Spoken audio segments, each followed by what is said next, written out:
Welcome back. It is now time for the political point, and we stick with the presidential debate that went down yesterday at the Catholic University of Eastern Africa. In studio to drive this conversation is lawyer Joy Brenda Mdivo and the governance experts John Kaguchia and Raymond Ochieng.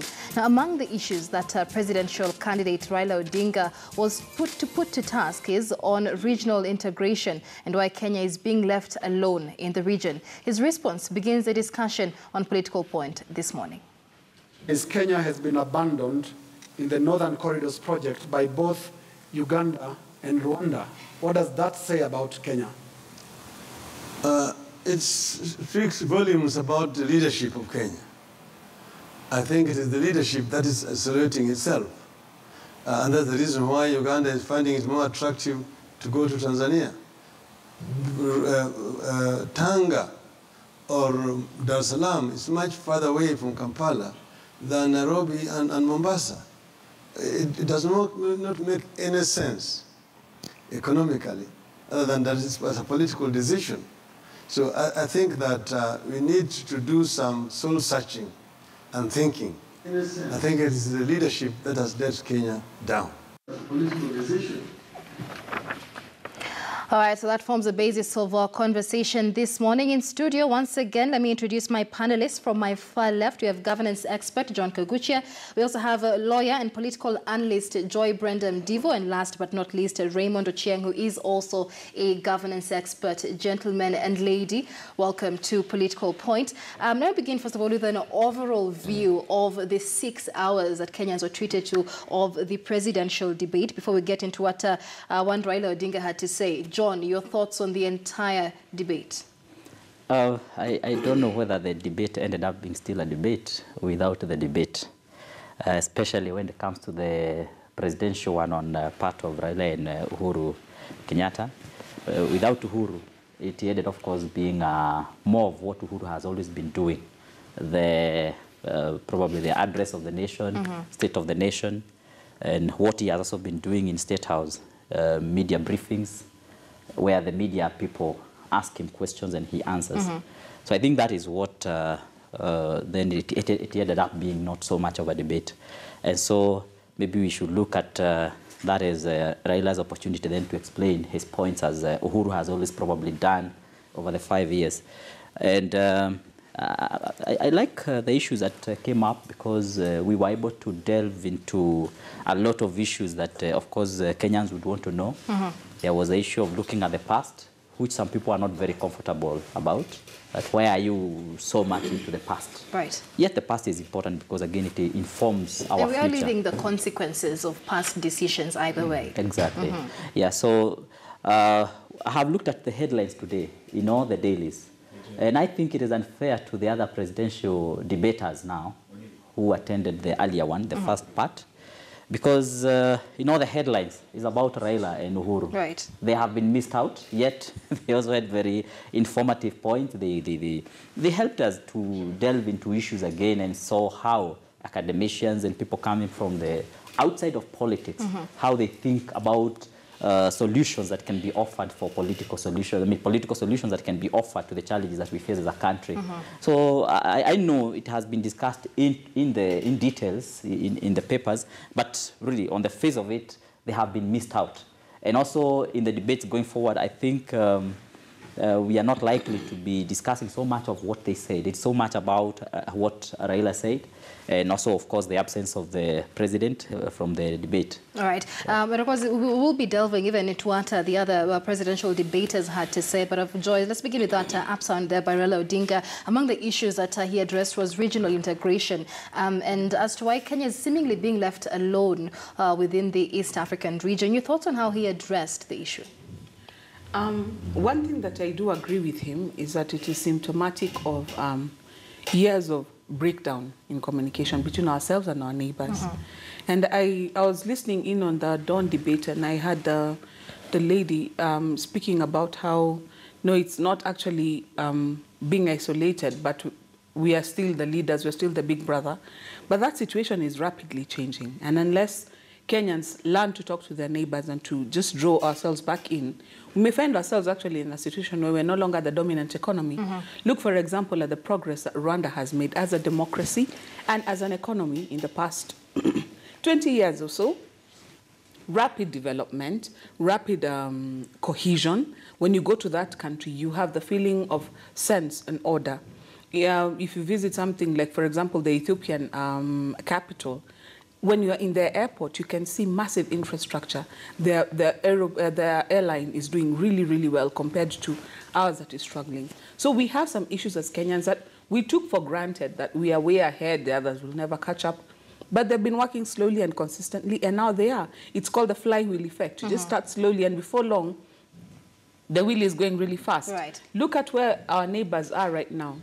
The current situation is that all the people who are importing goods into Uganda are not clearing anything through Mombasa because of the elections that are coming up. Because the last general elections, they suffered huge losses. I think it was somewhere in the region of about $5 billion, if I'm not wrong, because of delayed, cancelled, damaged goods, because of the really not being serviceable, and also the country being not in a position to clear their goods through. So Kenya as an economy has to get to a place where we understand we cannot have this dominance forever. We are not in a place where we used to be. And as a nation, also as a leadership, I like the way Honorable Raila said, it rises and falls on leadership.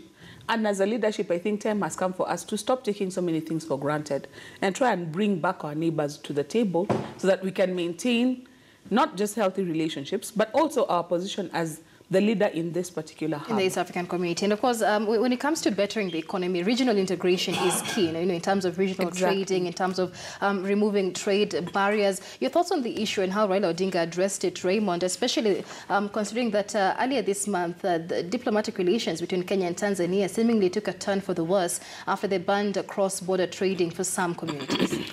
Thank you so much, Michelle.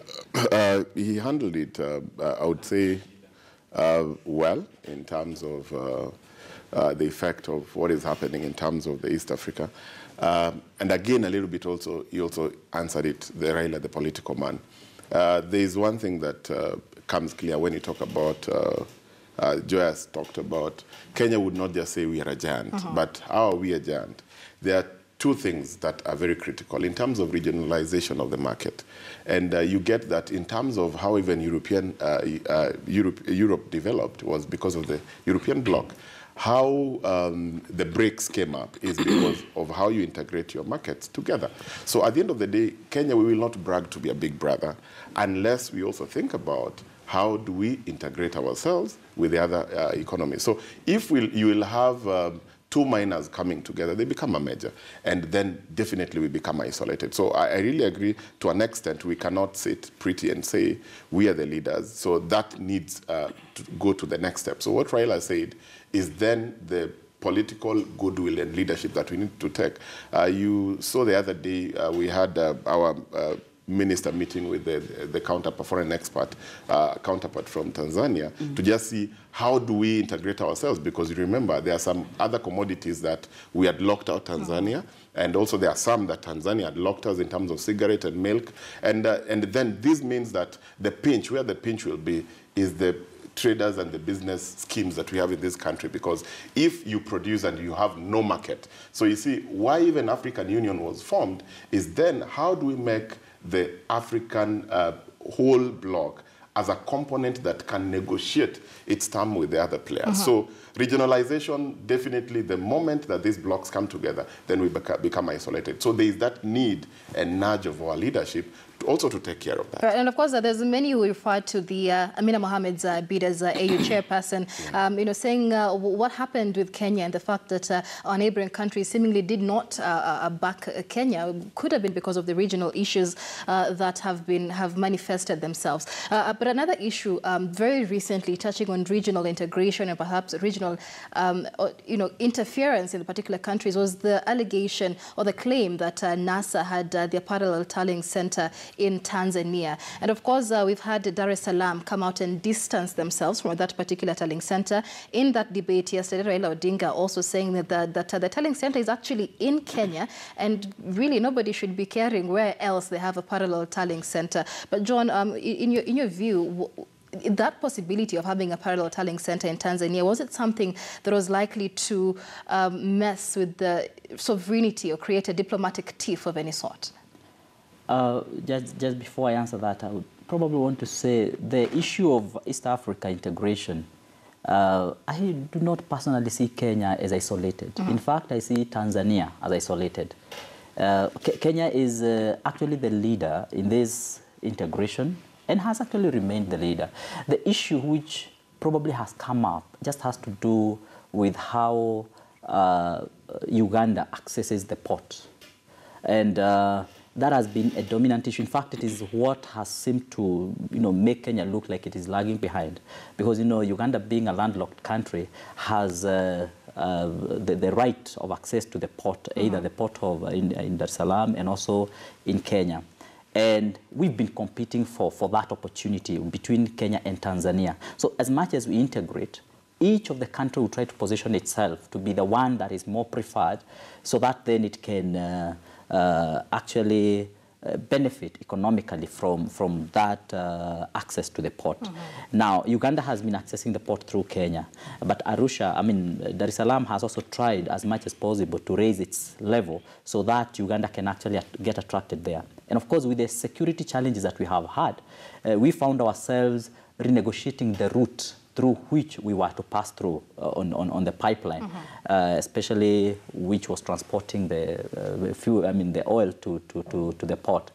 And that is where the issue came in. Otherwise, if you look at the robustness of business, if you look at the ease of doing business, if you look at the issue of attractiveness to the investors, Kenya has been rated very highly internationally.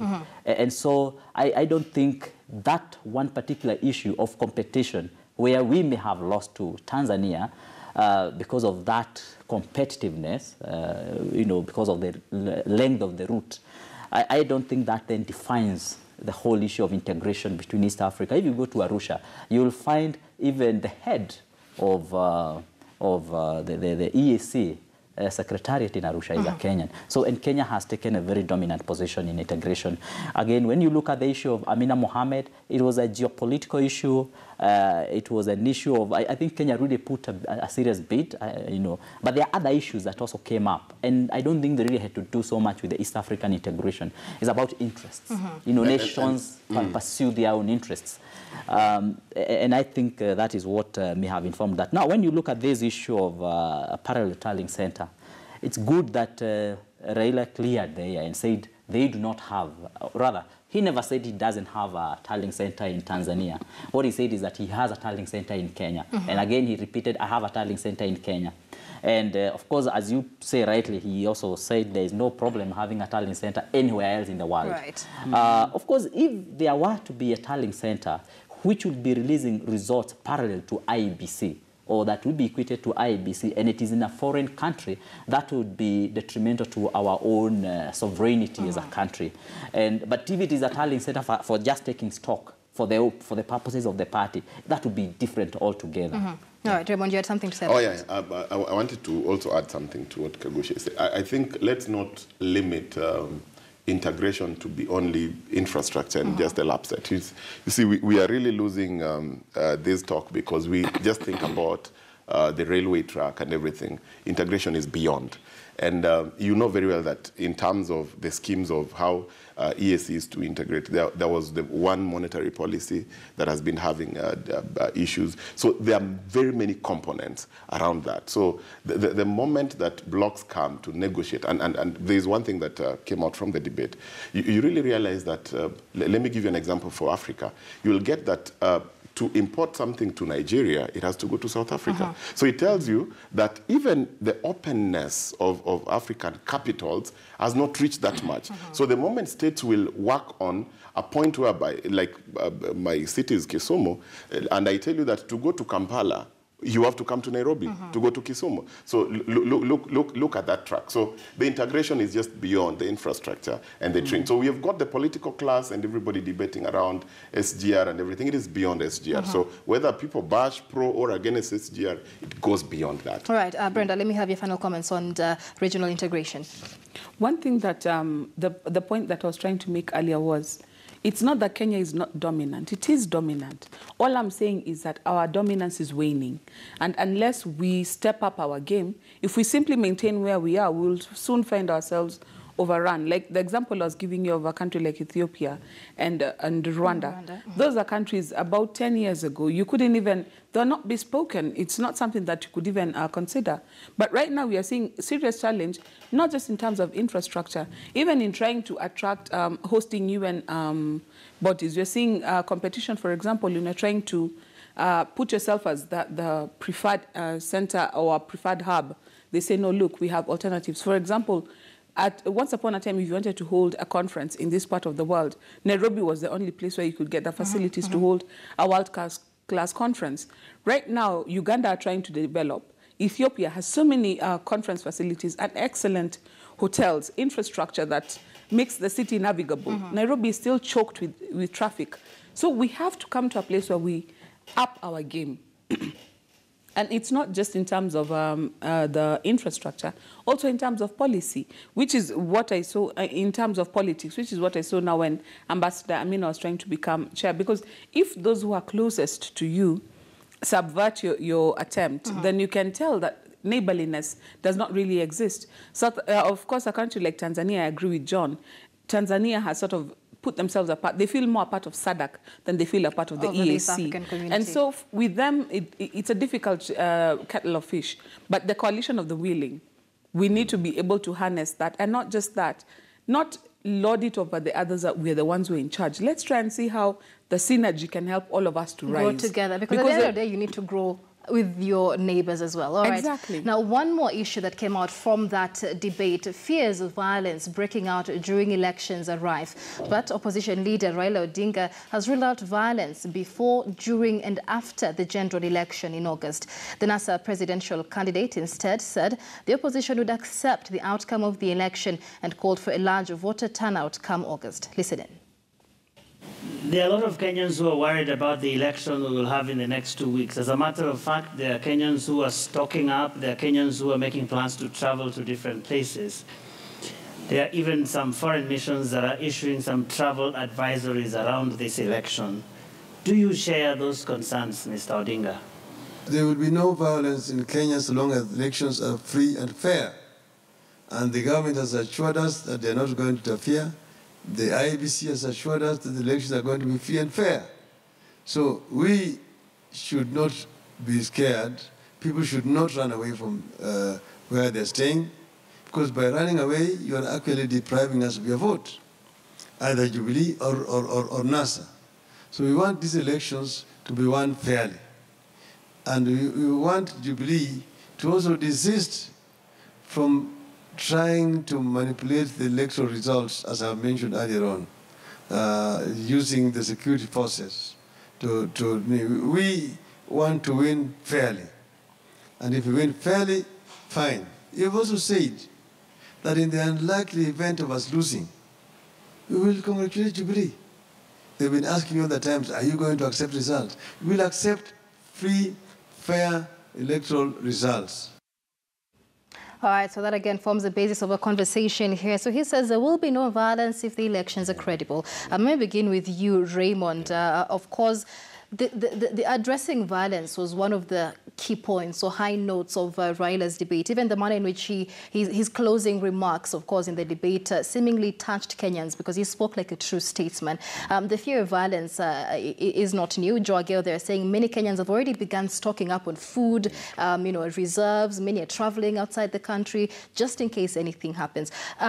What reassurance do you think this has given Kenyans? Yeah, it is. Actually, Michelle, I'm also going to stock mine after this debate. Truth be told. Actually, you've reminded us that we need to stock.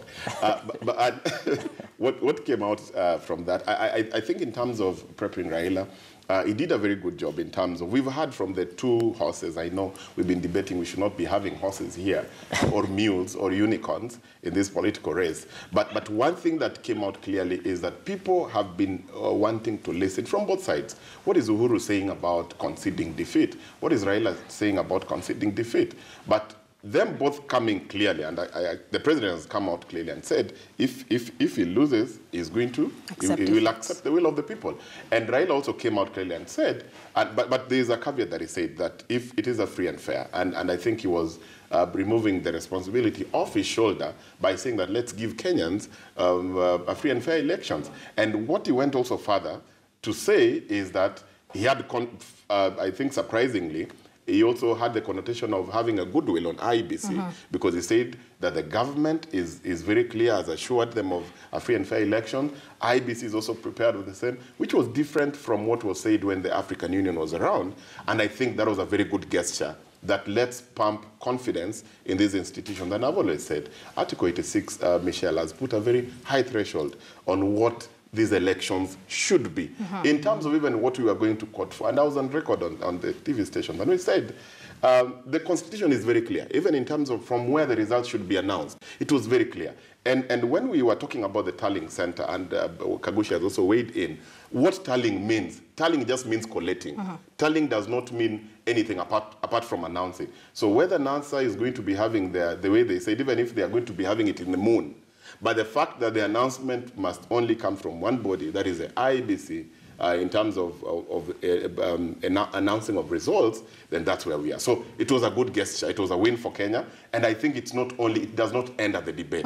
We want to expect the president and the former prime minister walking the talk 13 days to go, and to make sure that we deliver. So the way Joy says, it's not on the autopilot. We'll not just say, credible elections are going to happen. Players must work around the clock. There has to be transparency. There must be a participatory approach. There must be, we must limit any opaqueness that may come from this process. Because, as a matter of fact, if we are talking about people stocking things, it's a reality. And we know these elections, and I think there was a time we were with Mike and you, and I think a caller really bashed me and said that, you see what, why is Raymond talking about the stakes of Uhuru Kenyatta and Raila Odinga? Uhuru Kenyatta is fighting not to become a one-term president. Raila Odinga knows this is his final chance. So he loses, he has to bid Kenyans. Actually, the debate should be his farewell, an official farewell of 10 million people. So at the end of the day, stakes are very high. And the opinion polls, I'm very cold when it comes to opinion polls. But one thing indicative effect that the opinion polls are indicating is that it's kind of a close tie, as much as there's a big difference. Because remember, some months back, Joy was at 8, or around 14. Uhuru was around 60, 70 something. Right. So it means there is an indication that the country is a little bit on the edge in terms of the hot contest that we have. Of course, the undecided voters, many political players have said this particular debate was not really going to close the gap on the undecided voters, but that still remains subject to, to question. This is something we'll only see on the August 8th. But Joy, we've seen a lot of back and forth, with Jubilee saying NASA's plans are trying to fan chaos, NASA saying Jubilee's plans, militarization is trying to cause chaos. But we saw Raila Odinga take a very neutral stance there, saying there will be no chaos during, after, and before the elections. What did that mean to you? The fact that he says, as long as they're free and credible, there will be no violence. The fact that there's a little window for violence is what is concerning. I would have been happy if he said, regardless of whatever happens, there shall be no violence. Because, people listen to what our politicians say and hang on to their very words. Some of us would have the privilege of thinking through and saying that doesn't make any sense and rejecting it. But they're part of the electorate who take it as gospel truth.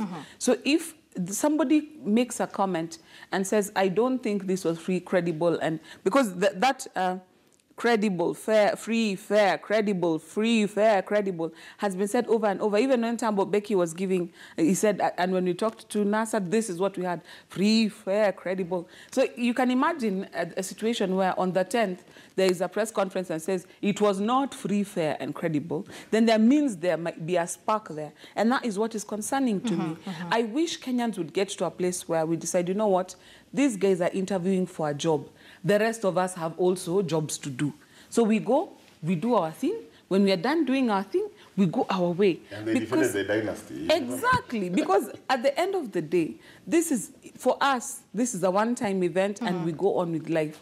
Like he said, for the incumbent and for Honorable Raila, it has a whole different meaning. So let them deal with their reality. If it doesn't work, they have got money to go to shrinks, they've got money to go to Malibu and sip pina coladas and recover. After the 8th of... But for the rest of us, if we ban the country for the sake of 2 people, we don't have anything else. But there's also something else he said in this debate. I mean, when he was asked about the way in which they speak at each other, you know, calling the other Mogoroki, you know, calling the other Vitendawili. But the way he responded to that was, I mean, he said, I don't think Uhuru means any harm.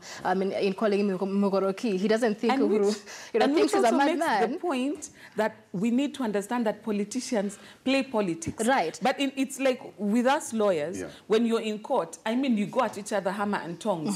Meet us 10 minutes later, sitting in the lounge having a cup of tea, and we are exchanging notes on where to take our kids to school. Are you coming for the conference this year? And sometimes your clients look at you like we are supposed to be on opposite sides. Exactly. But John, do you think then Kenyans really gained anything from that? You know, when he says really, in politics, you must have some kind of satire, some kind of jokes, even if it looks like you're speaking at each other. Do you think that resonated with Kenyans in terms of let's not kill each other because this is a friendly match for these two? It may have. And I want to thank the debate because, or the address, so to say, because it achieved on bringing Honorable Raila to the closest point of giving a conditionless assurance of peace and tranquility for the country. That is something that has not been forthcoming. And in fact, it's very important to interrogate what it was in the debate and what has been in the political rallies. Because I do not want to think what you have repeated for the last 6 months in the political rallies would be dealt with in 1 hour or 2 hours of debate. The issues here have been the conditions that have been given, and Joy has put it very well, that window, that if the election is perceived or declared not to be credible or fair, then there is a likelihood of violence. You see, in a civilized nation like Kenya, and where we have an independent judiciary that seems to have won the accolade of both the government and the opposition, the most preferred method would be to go to court to contest any allegations of rigging, other than to leave it open to violence. Right. Now, the issue of maintaining the narrative of rigging throughout, even when you are pushing for the change of the commissioners and they are changed, you still allege rigging. Even when you go to court and won a case, you still allege on rigging. So that has not gone very well in this campaign. I think that is one of the undoing of the whole of this campaign period. And that is why Kenyans actually are stocking up. Then when you look at the comment that came from ODM a while ago, I think 2-3 days ago, that this election can only be fair and credible if Raila wins. Again, that did not go down well with Kenyans. Because if you have been saying all along that if there is rigging, then you say rigging can only be out of question if we win. What then are you saying? That as day breaks and sun shines, if I do not win, then this thing will have been rigged. So if you keep sending that message to the public, then what you're doing, you are sending the wrong signal to the Wananchi. Now, I also want to revisit one of the issues that came up yesterday. Because I know there's a certain group of people who are very wary of the issue of tenant landlords that came up again yesterday. You remember in 2007, we had a problem of people taking over other people's houses when there was violence in the country. I think that is an issue that the NASA brigade will need to revisit. The way it was brought out yesterday is not convincing that it is not recipe for chaos. You know, when you say that they are structure owners and they are landlords, at what point do we now start differentiating Mathare North? This owner of this flat is a structure owner, and the owner of that shanty is a landlord. Or how do you differentiate the two? Right. So it is something that needs to be readdressed. Definitely. So, of course, a lot of issues are addressed by Raila Odinga in that 90-minute debate. But Raila was also put to task on the infamous 2008 maize scandal, and he absolved himself from blame, saying he was just a coordinator as Prime Minister then. Here is that excerpt. Your personal handling of the 2008 food security strategic grain reserves importation, in which your own Chief of Staff, Karoli Omondi, signed, and this was captured by a PwC report that indicated that that was unprocedural. And indeed, you are also in the middle of what was then a maize importation scandal. Yes, Joe, thank you very much for that question. Now, let me go straight to the specific question you've asked about maize scandal. You know, the maize scandal itself was a bigger scandal. But before I go to the actions I took, there were people who had been mentioned, including ministers in that maize scandal. There were two of my officers, my Chief of Staff and my Permanent Secretary. I immediately asked them to step aside so that the investigations could be carried out. With respect to Mr. Karoli Omondi, the investigations were carried out by PricewaterhouseCoopers. Because yes, Mr. Karoli Omondi had signed authorizing the National Cereals Board to do the importation. What had happened was that there had been delays by the ministry and the NCPB to place the order for maize consignment coming from South Africa. As a result of which, the prices had gone up because the port of Durban was not available and they had to ship to Maputo.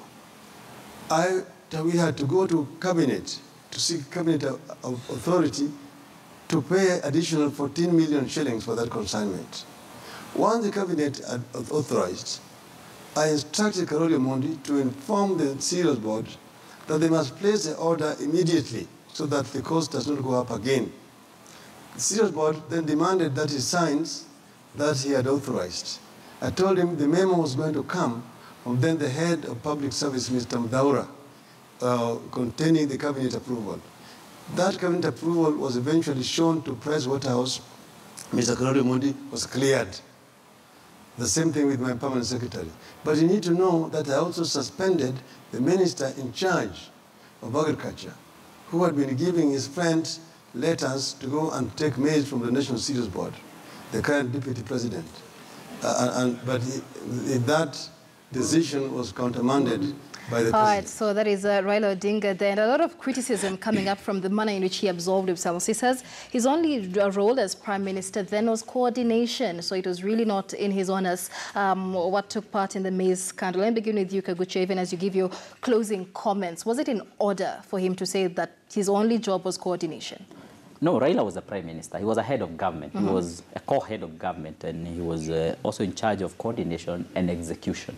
And let me say, I didn't want to dwell so much on that because the issue of corruption in Kenya, why we have not been able to tackle the problem of corruption is because of too much explanations and too much absolving.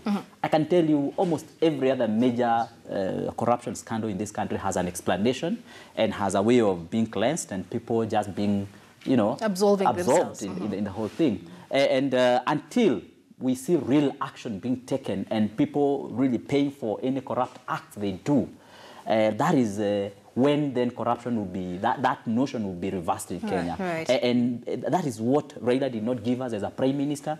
That is also what we have not seen so much in the Jubilee government. And I think it is something that we need to see and we need to demand as Kenyans that corruption must be acted upon without fear or favor whatsoever. Joy, very briefly, because even that debate, he said, you know, he referred to Tanzanian President Magufuli, saying that if he was president in this current term, he would have Magufuli'd several people, referring to the manner in which he jails people. Do you think this is what Kenyans wanted to hear, that he was only a coordinator?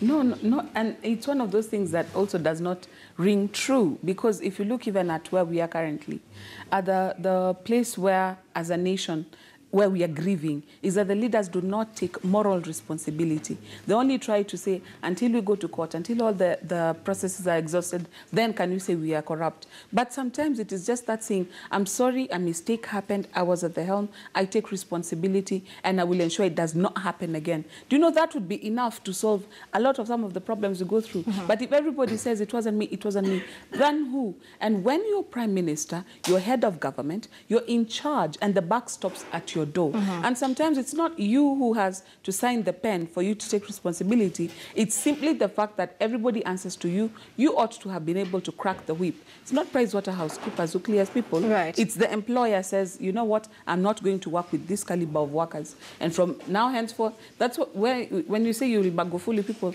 you had an opportunity to magufuli. That's what it didn't. means. All right. I agree. There's a police commissioner who once said the buck never stops. But the buck stops. The buck never stops. But the buck actually stops with you. And I think on that particular case of the maize scandal, I think he came out clearly and he said, you see, government is a bureaucracy. That's what people do not understand. There are processes through which things have to be approved. And he said that actually there was a letter from Muzaura that later showed that there was a cabinet decision for that to happen. But that notwithstanding, leaders, we must come to a place to say that the buck stops with the leader. So if there is a runaway corruption, actually in Europe and all these countries, there is corruption, Michelle. The only difference is there is action, the way my colleagues have said.